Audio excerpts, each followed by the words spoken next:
21세기 최고의 국제정치학자인 피터 자이아는 누가 우리의 진정한 우방이 될 수 있는가라는 질문을 던집니다. 그리고 그는 이렇게 대답했습니다. 진정한 우방, 진정한 이웃은 가까이에 있는 이웃이 아니라 멀리 있으면서 힘 있는 이웃이라고 정의합니다. 우리는 이미 지난 역사를 통해서 누구보다 이 사실을 잘 알고 있습니다. 여러분, 우리 주변에 가장 가까이 있는 이웃 국가가 어떤 나라들이 있습니까? 위로는 중국이 있고 그 위로는 러시아가 있고 또 우리 동쪽 남쪽으로는 일본이 있지 않습니까? 가장 가까운 나라들이죠. 그리고 이 나라들은 굉장히 힘 있는 나라들입니다. 과거에도 그랬고 지금도 힘 있는 나라들입니다. 그 사이에서 우리 대한민국이라고 하는 이 나라는 참 작고 힘없고 연약한 나라였죠. 항상 우리는 이 주변에 있는 강대국 이웃들로부터 호시탐탐, 우리가 조금만 약해지고 틈만 보이면 침략하고 약탈하고 우리를 괴롭히고 힘들게 했습니다. 근데 우리가 가장 큰 어려움을 겪고 있을 때 우리를 도와준 나라는 가까이 있는 이웃이 아니라 먼 데 있는 나라들이었습니다. 유럽의 많은 나라들이, 그리고 가장 대표적으로는 미국이라는 나라가 6.25 전쟁에 참전해 줌으로써 우리를 공산주의로부터 지켜주고 보호해 주었습니다. 멀리 있는 나라들이 대한민국이 뭐라고 여기까지 와서 우리의 좋은 이웃이 되어 주었던 거죠. 우리 속담에 사촌이 땅을 사면 배가 아프다는 말이 있습니다. 여러분, 사촌이 땅 사면 배가 아픕니까? 형제가 땅 사고 큰 집, 좋은 집 사면은 여러분들 배가 아픕니까? 배 아프면 안 됩니다. 그건 우리가 축하해 줘야 될 일이죠. 근데 왜 사촌이 땅을 사면 배가 아플까요? 이 얘기는 우리가 누군가를 시기하고 질투할 때 나랑 상관없는 사람에게는 시기 질투심이 일어나지 않습니다. 여러분, 삼성의 이재용 씨가 정말 이 나라에서 가장 큰 부자 아닙니까? 여러분들 이재용 씨 시기 질투하십니까? 왜 이재용이는 저렇게 큰 부자인데 나는 왜 이렇게 가난할까? 여러분, 이재용 씨하고 나를 비교하면서 시기 질투하고 화딱지 내고 그렇습니까? 아니죠. 왜? 너무 큰 부자이기 때문에 사실 그분하고 나하고는 아무 상관도 없어요. 그 시기하고 질투할 이유도 없는 겁니다. 나랑 아주 절친한 친구가 있습니다. 근데 이 친구는 하는 것마다 다 잘 되는 것 같고, 그래서 이 친구는 너무 잘 먹고 잘 살아요. 그런데 그 친구하고 나를 비교를 해보면 나는 이렇게 하는 것마다 되는 것이 하나도 없고 나는 맨날 지질이 궁상으로 사는 것 같고. 그래서 여러분, 그 친구가 질투가 나요, 안 나요? 그 질투가 납니까, 안 납니까? 아니, 내가 쟤보다 못한 게 뭐가 있어? 내가 인물도 더 나았고 내가 학교 다닐 때 공부도 더 잘했는데. 우리 마음속에 원치 않게 그런 불편한 마음들이 생기기도 합니다. 이게 가까운 사이일수록 사실은 이런 불편한 마음들이 더 많이 생기는 거죠. 이런 마음을 가져서는 안 된다는 것을 아는데도 불구하고 내 마음속에 일어나는 이런 시기 질투심을 우리가 어떻게 할 겁니까? 그러나 우리는 이런 불편한 마음들을 잘 다스릴 수 있을 때 우리가 평안할 수 있고 행복할 수 있는데, 우리가 이것을 다스리지 못하면 불행해질 수밖에 없는 거죠. 사울이 왜 다윗을 죽이려고 그렇게 쫓아다녔습니까? 사실 엄밀한 의미에서 보면 다윗은 사울에게 오른팔이었습니다. 나라를 지키는 일에도 1등 공신이었고 그의 왕권을 더욱 공고히 해주는 데도 1등 공신이었습니다. 게다가 사위 아닙니까? 누구보다 가장 가까운 사이였단 말이죠. 누구보다도 사랑해야 될 사람인데 그 다윗을 못 죽여서 그냥 안달이었잖아요. 왜 그랬습니까? 어느 순간부터 백성들의 시선이 자신을 향하지 않고 다윗을 향하기 시작하면서 그 마음속에 일어나는 시기 질투심을 감당하지 못했기 때문에 그런 겁니다. 우리는 이와 같은 심리 현상을 샤덴프로이드 현상이라고 부릅니다. 이 샤덴프로이드라고 하는 이 단어는 독일어인데요, 손실이나 고통을 의미하는 샤덴과 환희와 기쁨을 뜻하는 프로이데의 합성어예요. 그래서 샤덴프로이데. 이것은 무슨 뜻이냐면 다른 사람이 손실을 입거나 고통 가운데 있을 때 그 모습을 보면서 환희를 느끼고 기쁨을 느낀다는 거예요. 여러분, 이거 좋은 마음이에요, 나쁜 마음이에요? 아주 악독한 마음이죠. 다른 사람이 고통을 당하고 있는데 그 고통을 보면서 나는 환희를 느낀다는 거예요. 여러분, 하나님께서 이스라엘 백성들이 하나님 앞에 범죄함으로 말미암아 결국 그들을 심판하실 수밖에 없었죠. 심판에 대한 예고를 하셨습니다. 그러나 그래도 그 백성을 버리실 수 없어서 하나님은 그들을 다시 회복의 약속을 주셨잖아요.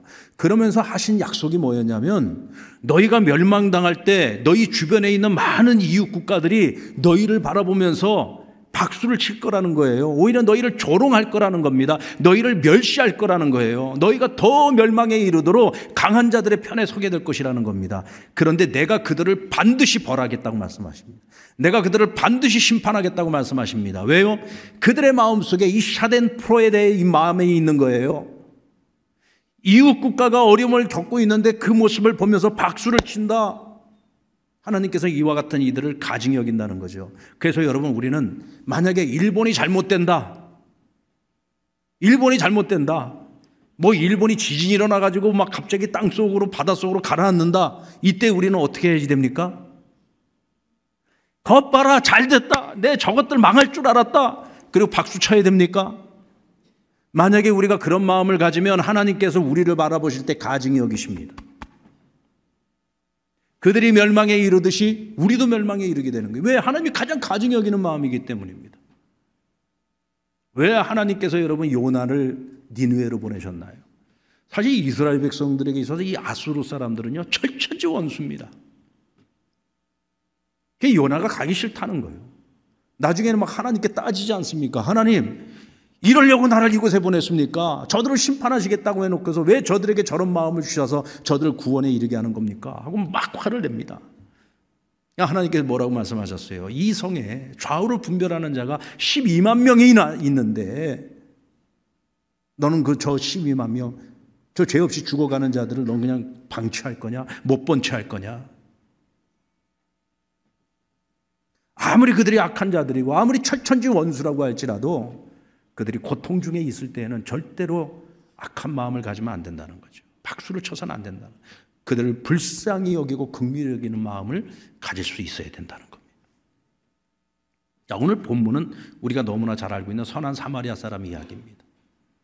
이 비유의 말씀을 하신 동기는 한 율법학자가 예수님께 찾아와서 영생의 길을 물어봤습니다. 선생님, 어떻게 해야 영생을 얻을 수 있습니까? 그러자 예수님께서 뭐라고 말씀하셨어요? 율법에는 뭐라고 기록되어져 있느냐? 너는 그 율법의 말씀을 어떻게 읽느냐고 물었어요. 그러니까 어떤 해석을 가지고 너는 그 율법을 읽느냐라고 물은 겁니다. 그러자 이 사람이 정확하게 대답을 합니다. 하나님을 사랑하고. 근데 어떻게 사랑을 했어요? 온 마음과 온 뜻을 다하여 하나님을 사랑하고, 그리고 내 이웃을 사랑하는데 어떻게 사랑을 했어요? 나 자신을 사랑하듯이 내 이웃을 사랑하라고 말씀하셨습니다. 그러니까 이 사람은 율법의 말씀을 읽으면서 영생에 이르는 길은 바로 하나님 사랑과 이웃 사랑입니다 라고 자기가 해석을 해서 이해를 하고 읽은 거예요. 그렇게 대답을 한 겁니다. 자, 그런데 오늘 예수님께서 그 얘기를 듣고 뭐라고 말씀하셨냐면, 그래, 그와 같이 행하라. 그리하면 네가 영생을 얻을 것이다 라고 말씀을 하십니다. 근데 주님께서는 사실 이 사람의 마음 그 중심에 어떤 생각을 가지고 와서 오늘 주님께 이 질문을 던졌는지를 알고 계세요. 성경에 보면 이 사람은 예수님을 시험하였다 그랬어요. 백성들이 지금 예수님을 집중하고 있고 예수님을 열심히 따르고 있어요. 그런데 자신이 던진 이 시험이 올무가 되어서 예수님의 명성이 떨어지고 사면초가에 놓이는 꼴을 보기를 원했던 거죠. 그래서 그 영생의 길을 예수님께 물었던 겁니다. 그러니까 이 사람의 마음은 악한 마음이에요. 근데 어떤 악한 마음이냐면, 자, 하나님 사랑, 이웃 사랑이라고 말을 하자 예수님께서 그와 같이 행하라고 말씀을 하셨습니다. 그리고 난 후에 예수님이 선한 사마리아 사람의 비유를 말씀을 해주신 거예요. 이 말씀을 듣고 난 후에 이 사람이 예수님께 뭐라고 말을 했냐면, 그럼 예수님, 누가 나의 이웃입니까? 라고 묻습니다. 나는 누구의 이웃이 되어줘야 합니까? 라고 물었어요. 지금 이 사람에게 있어서 가장 가까운 이웃은 누구예요? 이 사람 지금 예수님이 찾아왔잖아요. 그러니까 지금 예수님 앞에 있을 때에는 이 사람에게 가장 가까운 이웃이 누구예요? 예수님인 거예요. 근데 이 사람 마음은 어떤 마음이에요? 예수님을 시험하고 있어요. 예수님을 잡아뜨리고 싶어요. 예수님을 망하게 하고 싶어요. 악한 마음을 가지고 있는 거죠. 그러니까 이 질문을 던지고 있는 이 사람이 예수님 보실 때에는 얼마나 가증스러웠겠느냐는 거죠. 이때 예수님께서 선한 사마리아 사람의 비유를 말씀하신 겁니다. 여러분들, 먼저 우리가 좋은 이웃이 되려면 사람으로서 마땅히 가져야 할 마음을 가져야지 된다고 오늘 주님은 말씀하십니다. 그리스도인이기 이전에 우리는 사람입니다. 여러분, 이 사실을 잊지 말아야 됩니다. 우린 사람입니다. 사람이라면 마땅히 가져야 되는 마음이 있습니다. 한 사람이 예루살렘에서 사마리아로 내려가는 길에, 여리고로 내려가는 길에 강도를 만났습니다.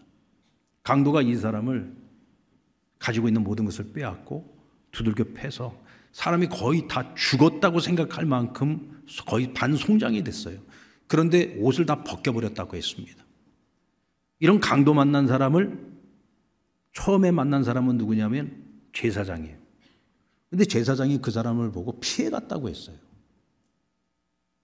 레위인도 그 앞을 지나가다가 그 강도 만난 이웃을 보고는 피해갔다고 했습니다.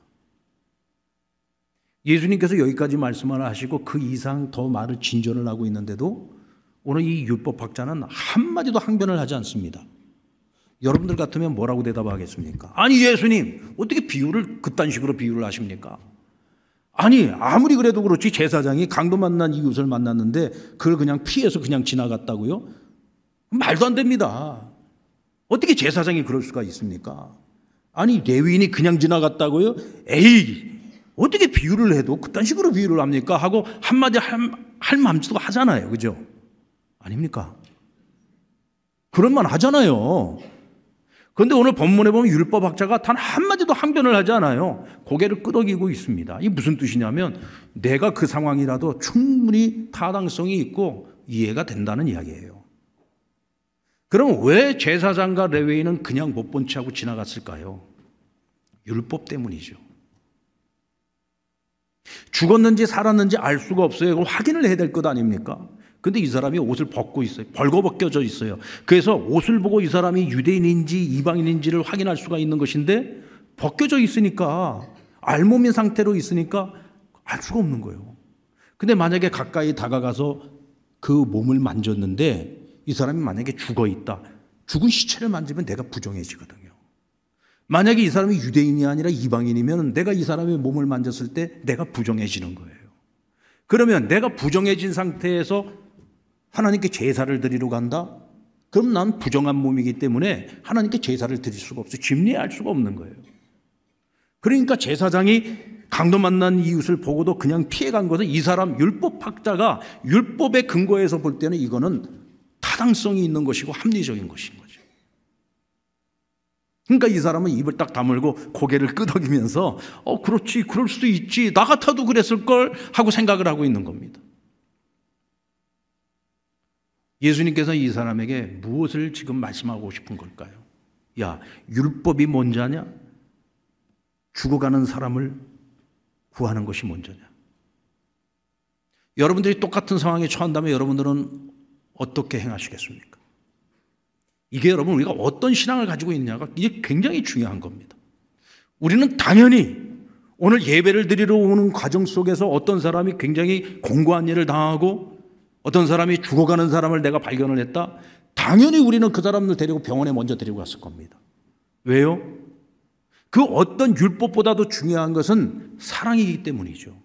사람의 생명을 살리는 것, 내 이웃을 내 몸보다도 더 소중히 여기고 그들을 섬기는 것이 중요하다는 걸 알기 때문에. 왜? 우리는 그렇게 배웠으니까요. 그런데 오늘 이 율법학자나 제사장이나 이 레위인들은 그 하나님의 진리를 온전히 깨닫지 못하고 있는 거죠. 율법이 더 중요하다고 생각을 한 거예요. 그러니까 사람 살리는 일을 뒤로 미룬 것입니다. 여러분, 제사장이기 이전에, 레위인이기 전에 이 사람들은 먼저 사람이 되어야 했습니다. 사람이라면 마땅히 가져야 되는 마음은 죽어가는 사람을 그냥 못 본 채서는 안 되죠.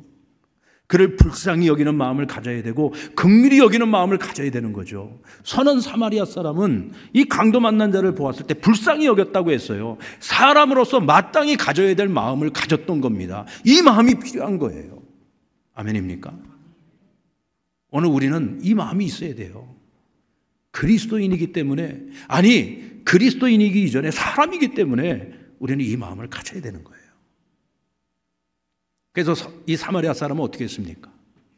사실 유대인들이 이 사마리아 사람은 인간 취급도 하지 않습니다.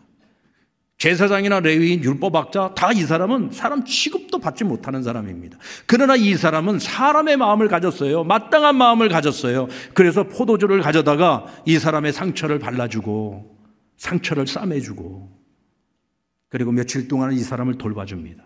그러나 자신이 해야 할 일이 있었기 때문에 주막 주인에게 2데나리온을 맡기면서 이 사람을 끝까지 치료해달라고 부탁을 합니다.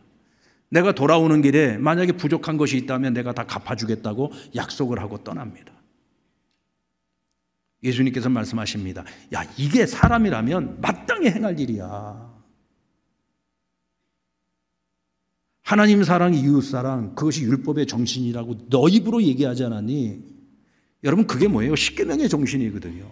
십계명은 우리의 법으로 말하면 헌법입니다. 헌법. 여러분, 헌법 아래에 모든 법이 있는 거예요. 모든 법은 헌법의 정신을 가지고서 이 법이 만들어지는 것이에요. 이스라엘 유대인들의 이 율법이라고 하는 것은 십계명의 기본 정신 아래에서 율법이 만들어진 겁니다. 하나님께서 그렇게 법을 질서 있게 만드셔서 허락해 주신 거예요. 그러면 이 사람들도 아는 거죠. 하나님 사랑, 이웃 사랑이 가장 우선하는 법이라는 것을 알고 있어요. 그런데도 이들은 율법이 사람을 살리는 것보다 더 중요하다고 생각을 하고 있어요. 그러니까 이 사람들은 지금 잘못된 신앙을 가지고 있는 거죠. 오늘 예수님께서는 이 비유를 통해서 그것을 지금 지적해 주고 있는 겁니다. 사랑하는 여러분, 그리스도인이기 전에 우리는 먼저 사람이 되어야 됩니다. 사람으로서 우리가 마땅히 가져야 되는 그 마음을 우리가 절대로 잃어서는 안 됩니다. 어떤 상황 속에서 세상이 아무리 변하고 있다고 할지라도 이 변화되고 있는, 점점 더 악하게 변하고 있는 이 세상 속에서도 오늘 우리는 사람으로서 가져야 될 마땅한 마음을 절대로 잃어서는 안 됩니다.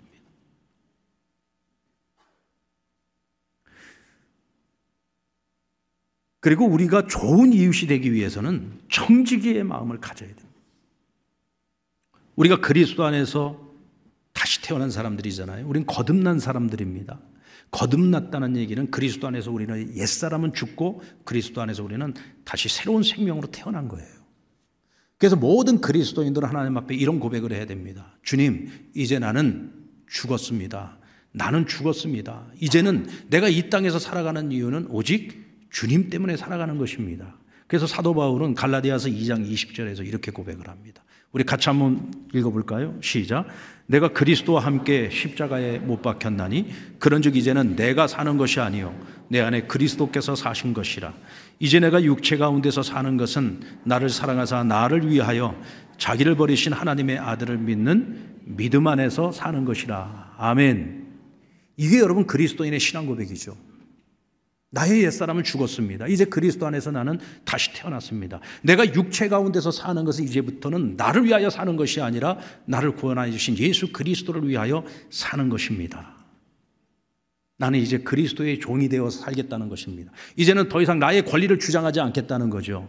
나는 이제 내가 살아가는 모든 삶의 방향은 주님이 기뻐하시는 방향으로 나아가겠다는 거예요. 주님이 원하시는 삶을 살아가겠다는 것입니다. 이것이 그리스도인의 삶의 고백인 거죠. 여러분, 그렇다면 오늘 주님의 마음, 주님의 뜻은 어떤 마음, 어떤 뜻입니까? 마태복음 20장 28절 말씀 우리 같이 읽겠습니다. 시작. 인자가 온 것은 섬김을 받으려 함이 아니라 도리어 섬기려 하고 자기 목숨을 많은 사람의 대속물로 주려 함이니라. 아멘. 주님께서 이 땅에 오신 목적이 뭐라고요? 섬기러 오셨다고 했어요. 나는 섬김을 받으려고 온 것이 아니라 난 섬기려고 왔다.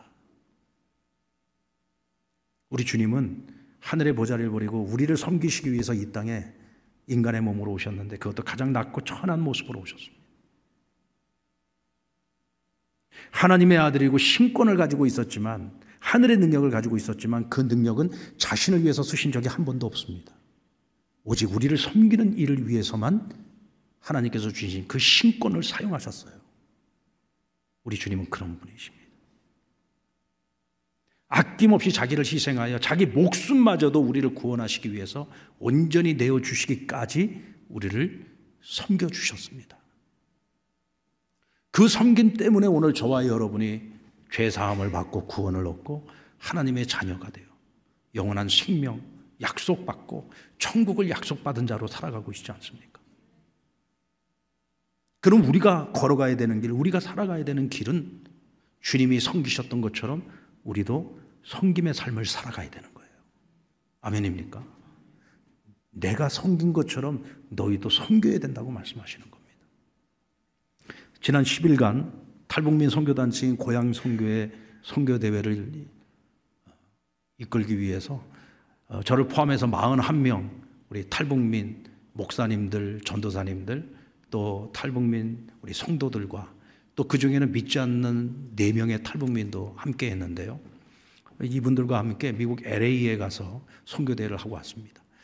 이번 선교대회 호스트, 이 선교대회로 선교주신 교회는 주님의 영광교회, 우리 금년 봄에 있었던 우리 부흥회 강사로 오신 우리 신승훈 목사님이 주님의 영광교회 지금 담임 목회자로 계시는데, 정말 이 교회 성도님들이요 너무너무 잘 섬겨주셨어요. 우리 상남교회 성도들도 잘 섬기는 걸로 아주 유명한 교회지만 저는 이번에 가서 정말 매일매일 매 순간순간 감격을 했습니다. 여러분, 미국 이민사회에서 섬김을 위하여 자기의 시간을 3일에서 4일 정도 시간을 완전히 비우고 회사에 휴가를 내고 그렇게 새벽부터 저녁 늦은 시간까지 그렇게 섬겨준다는 것은 결코 쉬운 일이 아닙니다.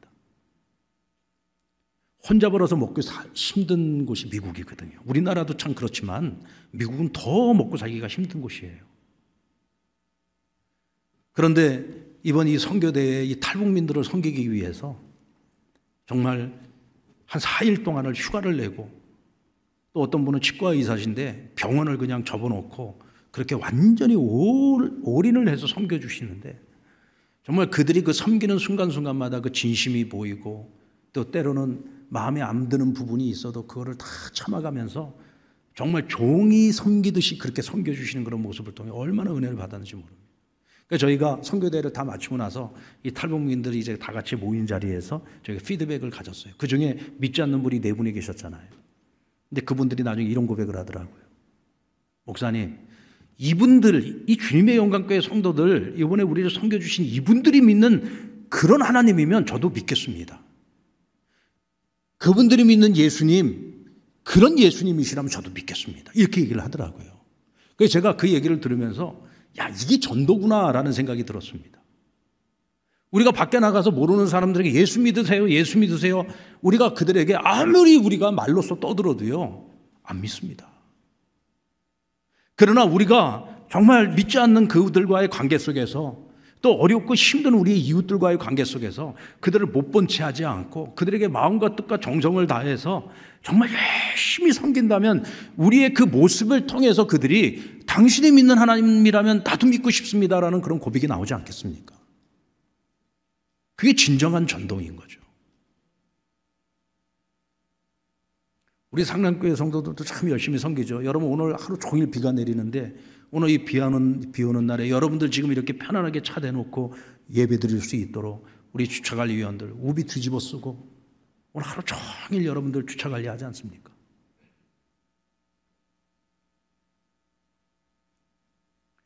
그런 섬김이 너무 귀한 거잖아요. 오늘도 이 주일을 섬기면서 여러분들 그냥 나는 오늘 와서 편하게 예배만 드리고 가는 성도들도 있지만 오늘 이 예배를 위해서 곳곳에서 섬기는 수많은 이들의 섬김이 있기 때문에 오늘 우리가 와서 편안하게 예배를 드리고 갈 수 있는 거죠. 우리 교회 안에 얼마나 많은 양육과 훈련이 있습니까? 이 양육과 훈련을 위해서 또 많은 분들이 몇 달 전서부터 기도하면서 준비하고 또 양육훈련 그 과정 속에서도 얼마나 옆에서 그것들을 서포트해주고 섬기십니까? 뭐 지금 우리 찬양대도 뭐 그냥 갑자기 나와서 찬양하는 거 아니잖아요. 일찍부터 나와서 찬양 연습하고 우리 찬양팀도 역시 마찬가지. 모든 분들이 우리가 교회 안에서 우리 성도들을 섬기는 일에 있어서도 우리가 이와 같이 전심전력을 다해서 섬기지만 우리는 세상 속에서 살아가고 있잖아요. 우리 주님께서 말씀하셨습니다. 너희는 교회 안에만 머무는 것이 아니라 교회 밖에서 세상 속에 나아가서 세상에 가서도 믿지 않는 자들과의 관계 속에서도 너희는 섬기는 자가 되라고 말씀하십니다. 왜요? 우리가 주님께 섬김의 빚을 졌으니까. 그 사랑의 빚을 졌기 때문에 이제는 우리도 주님의 그 마음을 가지고 사랑으로 섬겨야 되는 거예요. 그런데 이 섬김에는 반드시 헌신이 따르고 희생이 따르는 겁니다. 여러분, 손양원 목사님이 자신의 그 생떼 같은 두 아들을 죽인 그 원수를 자기 아들로 양자로 삼지 않았습니까? 매일같이 그와 한 상에 앉아서 같이 밥을 먹을 때마다 돌을 씹는 것 같았다고 얘기를 합니다. 그분은 성자 같은 분이니까 당연히 그럴 수 있죠. 그런데 성자 같은 분이 어떻게 돌을 씹는 심정으로 밥을 먹어요? 아니요. 손양원 목사님도 사람입니다. 그러나 하나님께서 그렇게 하라고 명령하셨으니까 하나님 말씀대로 실천하기 위해서 원수를 자기 아들로 삼았어요. 양자로 삼았어요. 근데 같이 밥을 먹는데 여러분, 그 밥이 목구멍으로 넘어가겠습니까? 그러니까 돌을 씹는 것 같았다는 거예요. 그런데 억지로라도 내가 하나님 말씀에 순종하기 위해서 그와 같은 삶을 결단하고 매일매일을 돌을 씹는 것 같았지만 매일매일을 하나님 앞에 순종을 해낸 겁니다. 그러다 보니 어느 순간서부터 그를 용서할 수 있는 마음도 갖게 되고 어느 순간부터 사랑할 수 있는 마음도 갖게 되는 거예요. 여러분, 미운 놈 떡 하나 더 주라는 말이 있지 않습니까? 미운 놈도요, 떡 자꾸 주다 보면은요, 미워하는 마음도 없어지고요, 사랑하는 마음도 생기는 거예요. 여러분, 오늘 진짜 미운 놈이 있으면 가서 떡 하나 먹이시기 바랍니다. 우리는 생각이 바뀌면 행동도 바뀐다고 생각하지만 그게 참 어려운 존재예요. 생각이 바뀌기가 어렵습니다. 그래서 우리는 행동을 먼저 해야 되는 거예요. 그래서 여러분, 순종이라고 하는 것은 무조건적으로 하는 것입니다. 생각하고 순종하는 게 아니에요. 주께서 말씀하시면은 주께서 말씀하시니 내가 순종하겠습니다. 이게 순종인 거예요. 그러면 이와 같은 순종을 통해서 우리는 주님이 원하시는 것과 같은 삶을 살아갈 수 있게 되는 겁니다. 주님의 성품을 닮아가게 되는 거죠. 주님이 행하셨던 그런 섬김의 삶을 우리도 실천하면서 살아갈 수 있게 되는 겁니다. 오늘 예수님께서는 이 율법학자에게 계속 하시는 말씀이 뭐냐면 행함을 강조하고 있어요. 하나님 사랑, 이웃 사랑을 이야기할 때 그래? 너 잘 알고 있네. 그와 같이 행하라고 말씀하십니다. 그와 같이 행하라. 오늘 이 사람이 물었잖아요. 누가 나의 이웃입니까? 하고 물었잖아요. 그래서 주님께서 뭐라고 하셨어요? 누가 강도 만난 자의 이웃이냐라고 묻습니다. 그러니까 그 사람이 뭐라고 그랬어요? 자비를 베푼 자니이다. 누가 자비를 베풀었습니까? 선한 사마리아 사람이 자비를 베풀었잖아요. 주님 뭐라고 하십니까? 너도 그와 같이 하라고 말씀하십니다. 주님께서 말씀하시고 싶은 건 당시 바리새인, 사두개인, 제사장, 레위인 이와 같은 사람들의 가장 큰 문제점은 그들의 신앙이 관념적 신앙에 빠져 있었다는 거예요. 머리로는 아는 지식이 많아요. 가르치기도 잘합니다. 그런데 그냥 머릿속으로만, 지식적으로만 신앙생활을 하는 거예요. 실천이 없습니다. 알면 아는 대로 살아가야 되는데 아는 것과 그대로 살아가는 것이 다르단 말이죠. 그러니까 주님께서 실천하라는 거예요. 관념적 신앙인이 되지 말고 실천적 신앙인이 되라고 말씀하시는 겁니다. 오늘 주님께서 우리 한국교회를 바라보시고 우리 상남교회를 바라보고 우리 예수 믿는 우리 한 사람 한 사람을 바라보실 때 만약 우리를 율법학자를 바라보듯이 우리를 보신다면 주님께서 우리에게도 그렇게 말씀하시지 않겠습니까? 얘들아, 아는 것으로 끝내지 말고 아는 대로 너희도 그와 같이 가서 행하라고 말씀하신 겁니다. 우리가 여러분 실천하고 행할 때 비로소 사람들은 우리를 보면서 이렇게 말할 겁니다. 당신이 믿는 예수 나도 믿고 싶습니다. 당신이 믿는 하나님 나도 믿고 싶습니다.